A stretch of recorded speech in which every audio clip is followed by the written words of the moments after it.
Assalamualaikum warahmatullahi wabarakatuh. Salam sejahtera untuk kita semua.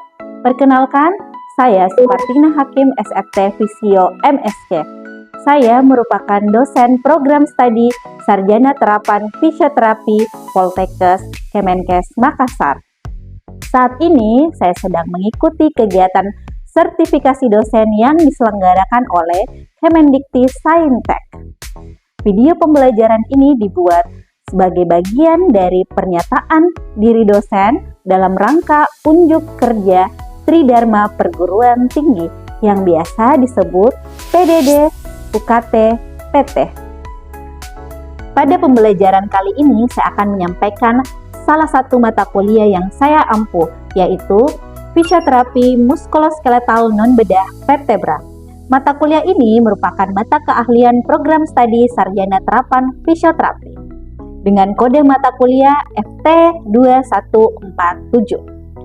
Adapun deskripsi singkat mata kuliah ini, pada mata kuliah ini mahasiswa belajar tentang prinsip manajemen fisioterapi muskuloskeletal, anatomi biomekanik, patofisiologi, proses asesmen dan intervensi fisioterapi pada kasus-kasus muskuloskeletal pada regio temporomandibular joint, servikal, torakal, tunggal, sakroiliaka joint, serta skoliosis.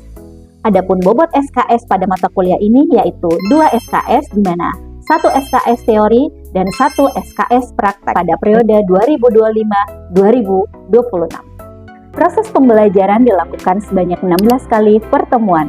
Pertemuan pertama dan kedua merupakan kontrak kuliah dan konsep dasar.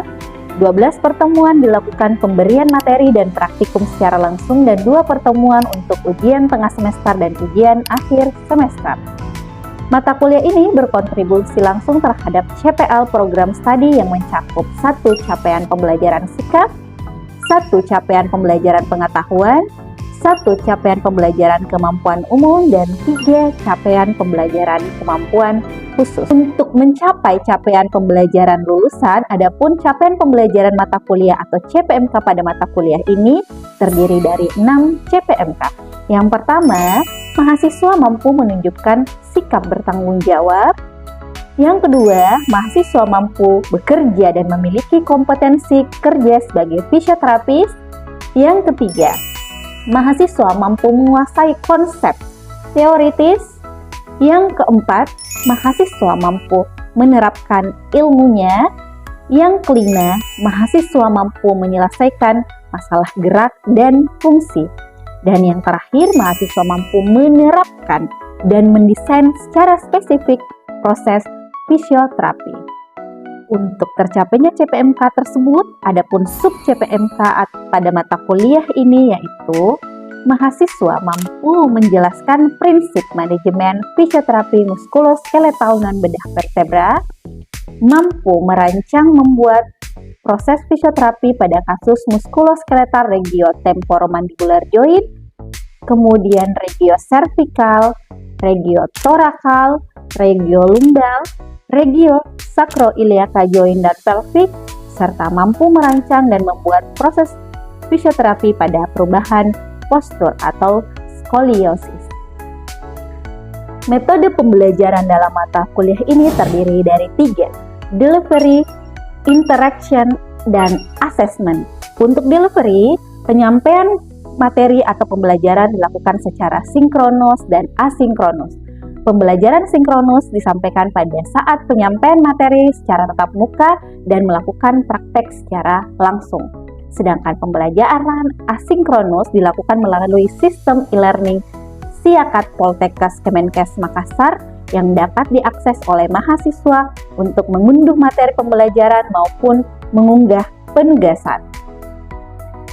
Media pembelajaran yang digunakan ada beberapa, yaitu video pembelajaran, kuis interaktif baik secara langsung ataupun menggunakan aplikasi. Selain itu, alat praktikum juga digunakan untuk menunjang proses pembelajaran praktikum di laboratorium. Kemudian, interaction dilakukan komunikasi 2 arah antara dosen dan mahasiswa pada proses diskusi, tanya jawab, dan pembelajaran kolaboratif.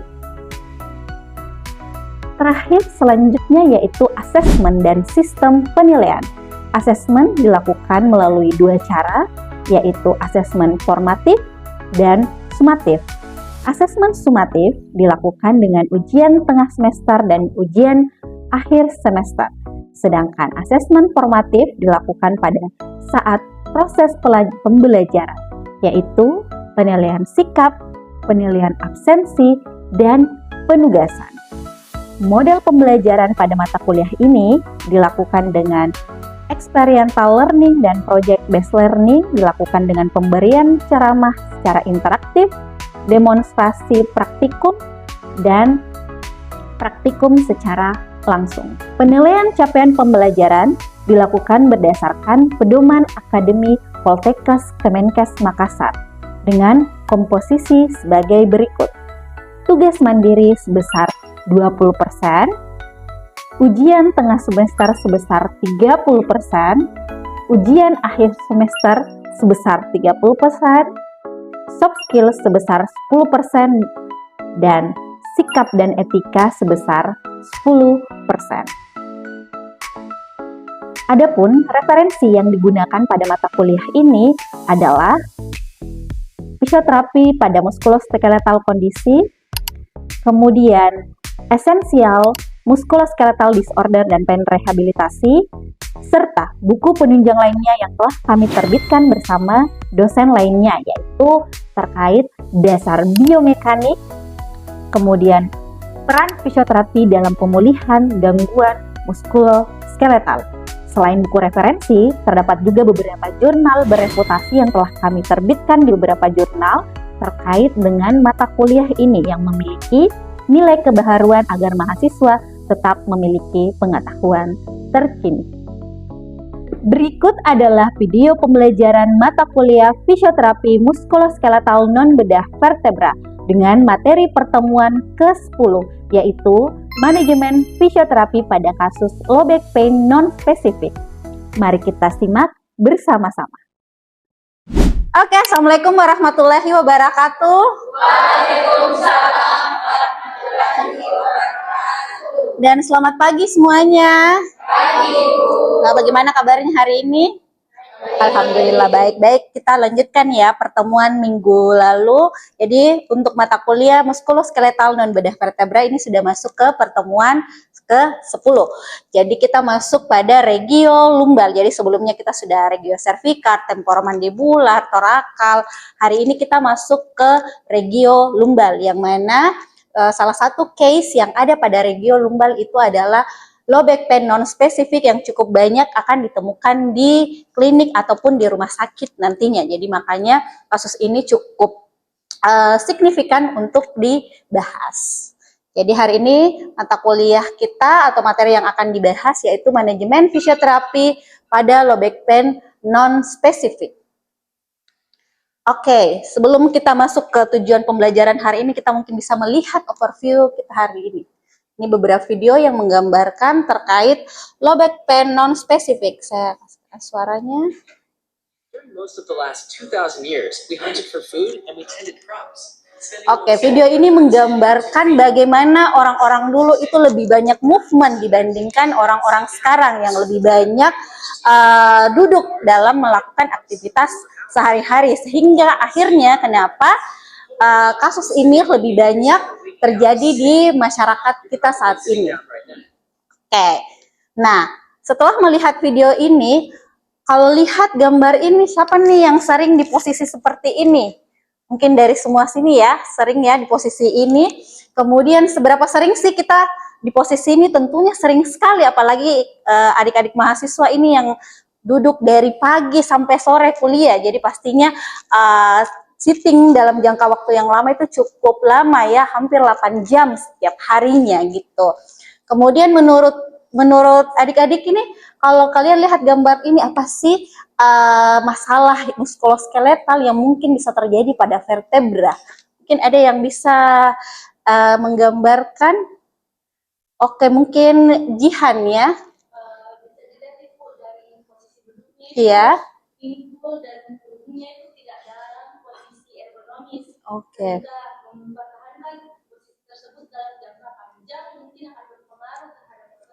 Oke, nice ya, jawaban yang bagus dari Jihan ya. Jadi kalau kita lihat ini dari posisinya yang tidak ergonomis, sehingga bisa menyebabkan jaringan-jaringan sekitar vertebra itu memberikan energi yang lebih besar untuk mempertahankan posisi tersebut. Oke, jadi itu kaitannya tadi dengan non-specific low back pain. Jadi tujuan pembelajaran kita hari ini apa? Yang pertama, memahami atau menjelaskan anatomi biomekanik lumbal. Artinya kita review kembali nih terkait anatomi, kemudian patofisiologi.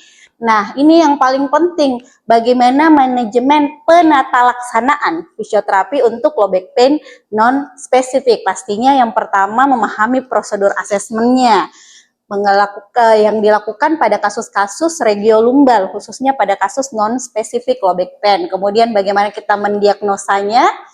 Setelah didiagnosa, kita mengidentifikasi nih problemnya, baik itu problem umum, problem khususnya. Kemudian setelah kita temukan apa sih problemnya, kita melakukan prosedur apa saja intervensi untuk mengatasi problem tersebut. Kemudian setelah lakukan intervensi, kemudian dievaluasi apakah intervensi yang diberikan itu cukup efektif untuk mengurangi problem yang ada, gitu ya. Oke, jadi yang pertama, sebelum kita masuk ke anatominya, apakah ada yang tahu sih apa sih sebenarnya non-specific low back pain itu? Oke, silahkan Nisa.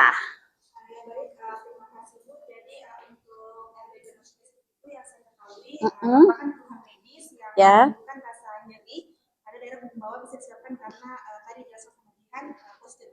Iya, posisi ergonomi. Jadi artinya, low back pain itu terbagi dua, ada spesifik dan non spesifik. Jadi kalau spesifik itu artinya disebabkan mungkin karena ada penyempitan saraf seperti hernia nukleus pulposus atau radikulopati.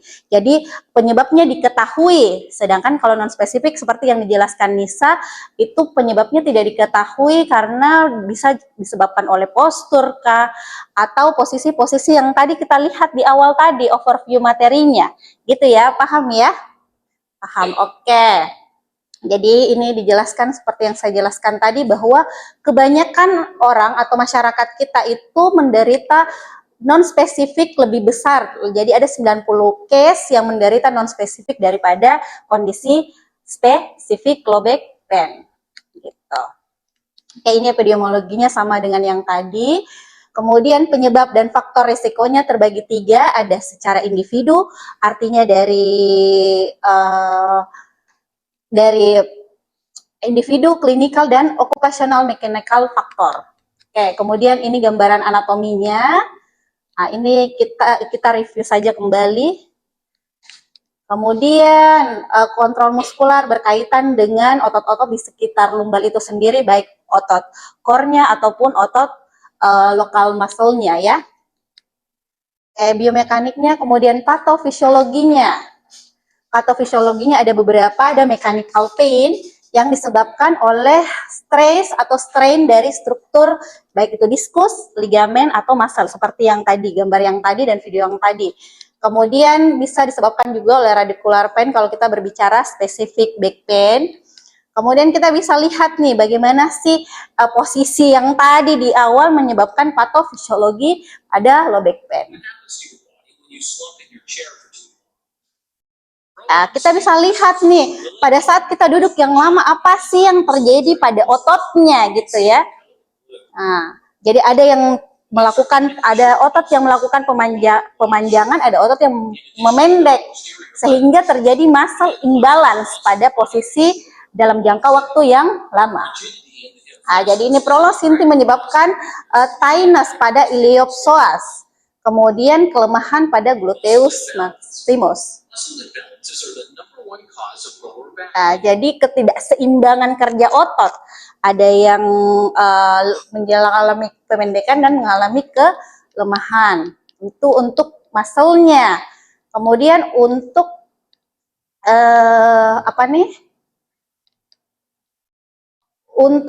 diskusnya, penekanan pada diskus pada saat kita melakukan posisi duduk dalam jangka waktu yang lama. Kemudian ya. Ya. Oke, seperti ini ya, terjadi penekanan pada diskus. Oke, lanjut. Ini berkaitan dengan neuromuskular. Oke, jadi ada muscle, ada aktif, kemudian pasif dan neuromuskularnya. Oke. Ya, ini gambaran videonya juga masih dengan posisi tersebut.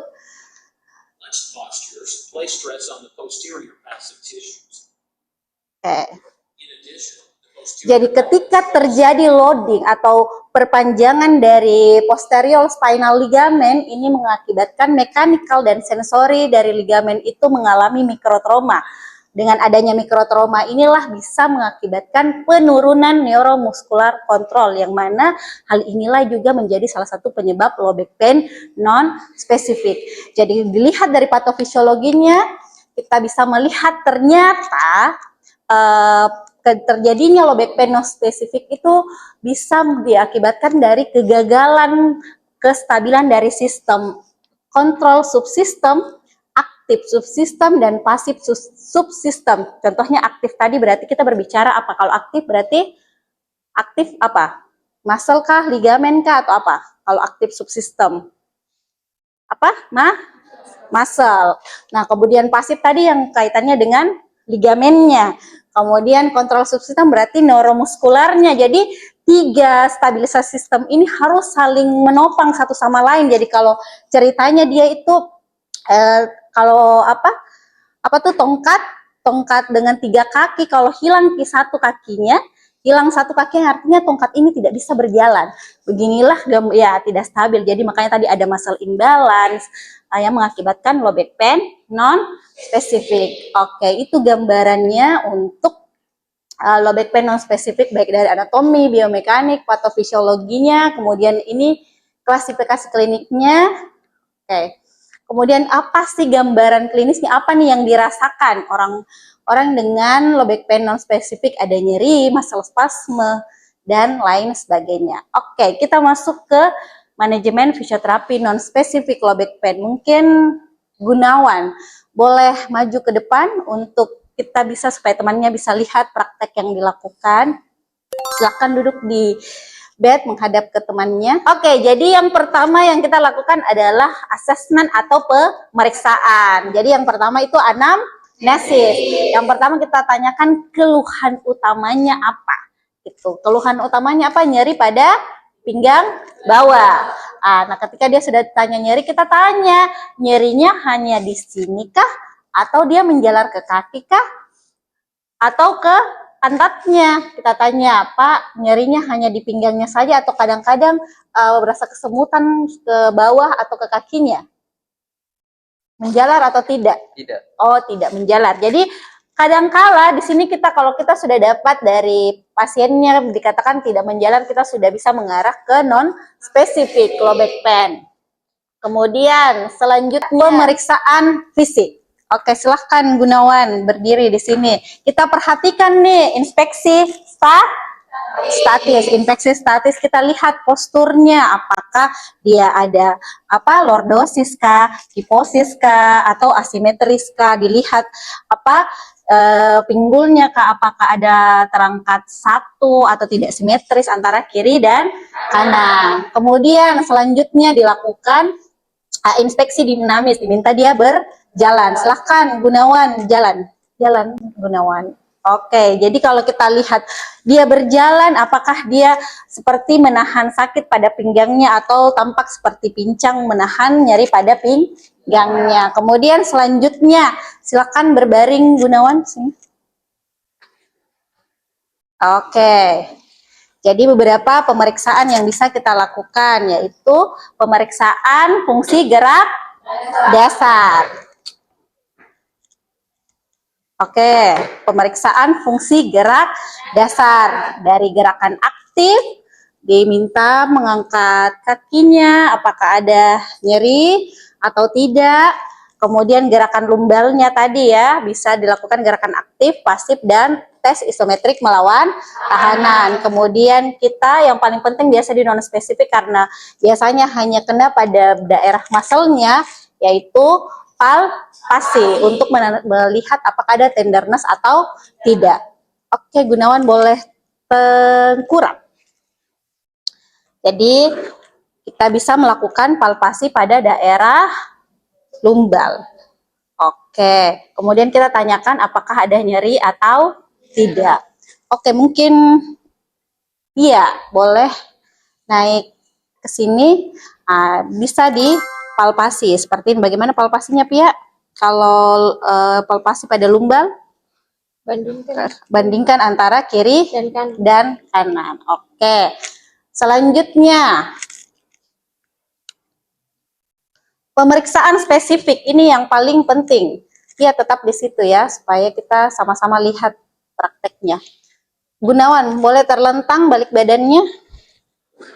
Oke, pemeriksaan spesifik ada yang paling penting adalah SLR test. Kan tadi dia bilang, oh tidak menjalar. Untuk kita pastikan apakah betul-betul tidak menjalar atau tidak ada penekanan pada saraf, SLR lah yang menentukan pemeriksaan tersebut apakah positif atau negatif. Jadi kalau dia menjalar pada posisi berapa derajat kalau SLR?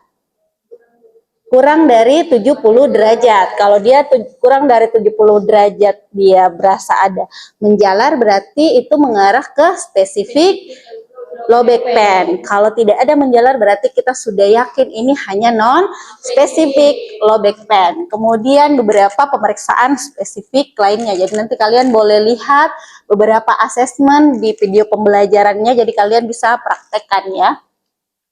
Ini ada SLR, kemudian prone instability test, kemudian SLAM test. Ini untuk melihat juga penekanan pada saraf, dan Patrick test untuk melihat apa? Kalau Patrick test untuk apa? Patrick test untuk apa? Hip dan sakroiliaka joint. Jadi bisa dilihat apakah juga ada gangguan pada hip dan sakroiliaka jointnya yang mengakibatkan nyeri pada pinggangnya. Oke, selanjutnya ini beberapa pemeriksaan spesifik. Oke, dari temuan asesmennya ini kita tadi temukan, oh ada nyeri. Kemudian pada saat kita tadi palpasi, pemeriksaan palpasi, ada spasme pada otot erector spine-nya. Kemudian pada keterbatasan ROM, pada gerakan-gerakan lumbal yang kita lakukan, misalnya dengan gerakan fleksi lumbal, biasanya merasakan nyeri pada gerakan fleksi lumbal. Dan kelemahan otot dan keterbatasan ADL. Oke, kita masuk ke intervensi fisioterapi. Jadi ada pada prinsipnya, pada kondisi akut low back pain non spesifik, apa yang paling penting? Jadi kita sudah temukan tadi ada nyeri, ada keterbatasan, ada kelemahan otot. Yang pertama kita harus perbaiki atau solve adalah nyerinya. Nyerinya dengan apa? Pastinya beberapa modalitas fisioterapi. Ada TENS, ultrasound, dan lain sebagainya. Kemudian setelah nyerinya sudah membaik, artinya terjadi penurunan nyeri. Kalau nyeri alat ukurnya apa? Pas ya, jadi kita ukur pasnya. Jadi ingat, ketika kalian melakukan pemeriksaan, pastikan ada pengukuran. Untuk apa pengukuran itu? Untuk evaluasi apakah intervensi yang diberikan itu efektif atau tidak. Kemudian ada beberapa manual terapi yang bisa dilakukan, dan ini yang paling penting juga, edukasi setelah dilakukan intervensi. Kenapa itu penting? Kadangkala terjadi recurrent. Recurrent itu tadinya sudah sembuh, tiba-tiba 1 bulan kemudian datang lagi kondisinya. Makanya edukasi atau home program sangat penting pada kondisi low back pain non spesifik. Oke, ini beberapa exercise terapi yang bisa dilakukan. Oke, jadi ini kalian sudah dapatkan di terapi latihan spesifik. Jadi yang pada semester 4 ya, kalian sudah dapatkan beberapa terapi exercise yang merupakan terapi latihan spesifik yang tepat dilakukan pada kondisi low back pain non-spesifik. Contohnya ada core stability, McKenzie, kemudian Pilates dan yoga. Jadi yang kita sudah dapatkan di terapi latihan spesifik. Jadi kalian bisa melakukan intervensi-intervensi tersebut. Nah, ini contohnya untuk membuat pada saat kalian akan membuat laporannya. Jadi apa problemnya, kemudian dari problemnya itu apa tujuannya dan jenis intervensinya. Ini contohnya. Oke, ini contoh dari apa ini? Apa? Stretching. Oke, ini kita lewatkan. Ini contoh McKenzie mengulang kembali terkait terapi latihan McKenzie. Kemudian core stability. Jadi core stability kalian ingat fasenya, fase pertama, kedua, dan ketiga. Oke. Ini beberapa contohnya yang kita bisa lakukan. Oke. Gunawan mungkin bisa duduk kembali, Pia juga. Oke, jadi ada strategi prevention atau edukasi yang paling penting adalah postur strategi atau postur edukasi. Karena kalau kita lihat penyebab paling banyak dari low back pain non-spesifik itu adalah kesalahan postur pada melakukan aktivitas ya. Oke, sebelum kita akhiri perkuliahan kita hari ini, ada yang mau ditanyakan terkait bagaimana sih manajemen fisioterapi non-spesifik low back pain dari assessment, kemudian diagnosa, menentukan problem, kemudian tujuannya. Ada yang mau ditanyakan atau cukup jelas? Cukup jelas ya. Kalau cukup jelas, boleh mungkin salah satu volunteer dari teman-teman yang bisa memberikan apa sih yang kalian dapatkan atau kalian pahami terkait manajemen FT non-spesifik low back pain. Ada yang mau volunteer? Oke, silahkan. Apa yang didapatkan? Baik, jadi low back pain non-spesifik itu merupakan nyeri punggung bawah yang penyebabnya bukan karena masalah tulang belakang ataupun saraf, melainkan disebabkan karena postur yang tidak ergonomis. Biasanya penyebabnya itu akibat kegagalan kestabilan subsistem seperti otot, ligamen, dan diskus. Sehingga dilaksanakan manajemen fisioterapi seperti dilakukannya asesmen, mencakup history taking, pemeriksaan fisik, dan juga tes spesifik. Dan hasil yang didapatkan kemudian dilanjutkan dengan menentukan prinsip manajemen seperti memberikan TENS untuk mengurangi nyeri, kemudian dilakukan soft tissue release untuk mengatasi spasme jika ada, dan edukasi postur karena low back pain non-spesifik kebanyakan disebabkan karena posisi postur yang buruk atau yang tidak ergonomis. Oke, tepuk tangan dulu buat temannya. Oke, terima kasih. Oke, itu ya gambarannya terkait manajemen FT non-spesifik low back pain.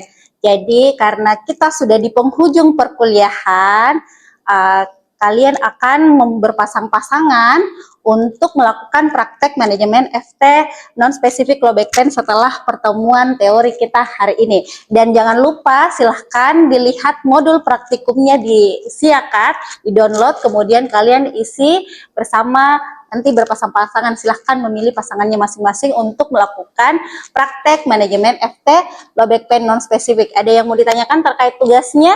Setelah ini kita akan praktek. Oke, silahkan. Deadline tugasnya sebelum pertemuan minggu depan. Jadi sebelum pertemuan ke-11 minggu depan, modul praktikumnya sudah diunggah di Siakat atau di Edlink ya. Oke, jadi silahkan dipilih saja pasangannya, kemudian dilakukan prakteknya tadi yang kita sudah jelaskan pada teori hari ini. Oke. Saya kira cukup sekian untuk hari ini. Semoga apa yang saya jelaskan hari ini masuk ke otak kalian ya. Jika ada yang mau ditanyakan, boleh langsung temui saya terkait tugasnya ataupun terkait materinya. Sekian dan terima kasih. Assalamualaikum warahmatullahi wabarakatuh. Sekian video pembelajaran dari kami. Semoga video ini memberikan gambaran terkait proses pembelajaran pada mata kuliah yang kami ampuh sebagai bagian dari tugas dosen dalam bidang pengajaran. Terima kasih. Wassalamualaikum warahmatullahi wabarakatuh.